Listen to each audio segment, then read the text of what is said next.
नमस्कार, मैं हूं विजयश्री और आप देख रहे हैं यूबी न्यूज। देश भर के लाखों छात्रों के लिए सीबीएसई ने एक बड़ा फैसला लिया है।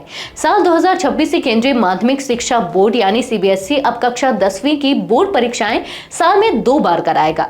ये बदलाव नई राष्ट्रीय शिक्षा नीति यानी एनईपी के तहत किया जा रहा है ताकि छात्रों को अपनी पढ़ाई और प्रदर्शन बेहतर करने का एक और मौका मिल सके। सीबीएसई के परीक्षा नियंत्रक संयम भारद्वाज ने इस फैसले की पुष्टि करते हुए बताया कि पहली बोर्ड परीक्षा फरवरी में और दूसरी परीक्षा मई में आयोजित की जाएगी। पहला चरण अनिवार्य होगा यानी हर छात्र को इसमें शामिल होना ही होगा, जबकि दूसरा चरण वैकल्पिक रहेगा यानी छात्र चाहे तो उसमें बैठ सकते हैं, चाहे तो नहीं।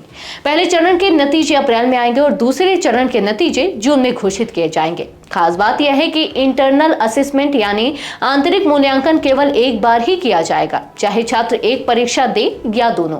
अब सवाल उठता है कि सीबीएसई ने ऐसा फैसला क्यों लिया? इसके पीछे मकसद साफ है, छात्रों पर पढ़ाई का तनाव कम करना और उन्हें सीखने का बेहतर अवसर देना। अक्सर देखा गया है कि एक ही बार परीक्षा होने से अगर कोई छात्र उस समय बीमार हो जाए या पारिवारिक कारणों से ठीक से तैयारी न कर पाए तो उसका पूरा साल बर्बाद हो जाता है। लेकिन अब 2 अवसर मिलने से छात्र बेहतर मानसिक स्थिति में प्रदर्शन कर पाएंगे। इसका एक और बड़ा फायदा यह है कि जिन छात्रों का पहला प्रयास कमजोर रहता है उन्हें दूसरा मौका मिलेगा खुद को सुधारने का। इससे उनमें सीखने की मानसिकता बढ़ेगी और सिर्फ नंबर लाने की दौड़ से बाहर निकलकर वे असली समझ और विकास पर ध्यान दे सकेंगे। परीक्षा नियंत्रक संयम भारद्वाज ने यह भी बताया कि छात्रों को विज्ञान, गणित, सामाजिक विज्ञान और भाषाओं जैसे मुख्य विषयों में प्रदर्शन सुधारने का पूरा मौका दिया जाएगा। ठंडी में बंद रहने वाले स्कूलों के छात्रों को सुविधा के अनुसार किसी भी एक चरण की परीक्षा देने की छूट होगी। यह बदलाव दरअसल उस दिशा में एक अहम कदम है जहां बोर्ड परीक्षाओं को भय नहीं बल्कि अवसर की तरह देखा जाए। फरवरी में जब सीबीएसई ने इस मसौदे की घोषणा की थी तब उन्होंने सभी हितधारकों से सुझाव भी मांगे थे। अब छात्रों, अभिभावकों और शिक्षकों की सहमति के बाद इसे मंजूरी मिल गई है।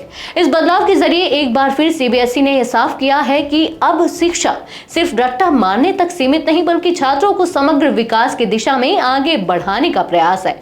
यह न सिर्फ परीक्षा प्रणाली में सुधार है बल्कि मानसिक स्वास्थ्य और लचीलापन बढ़ाने की दिशा में भी एक क्रांतिकारी कदम साबित हो सकता है। आज के लिए बस इतना ही। अगर आपके इलाके में कोई समस्या है तो अब चुप मत रहिए, अपनी शिकायत हमें भेजिए। यूबी न्यूज आपकी आवाज को जिम्मेदारों तक पहुंचाएगा, निष्पक्षता और गोपनीयता के साथ। यूबी न्यूज, जनता की आवाज, जनता की ताकत।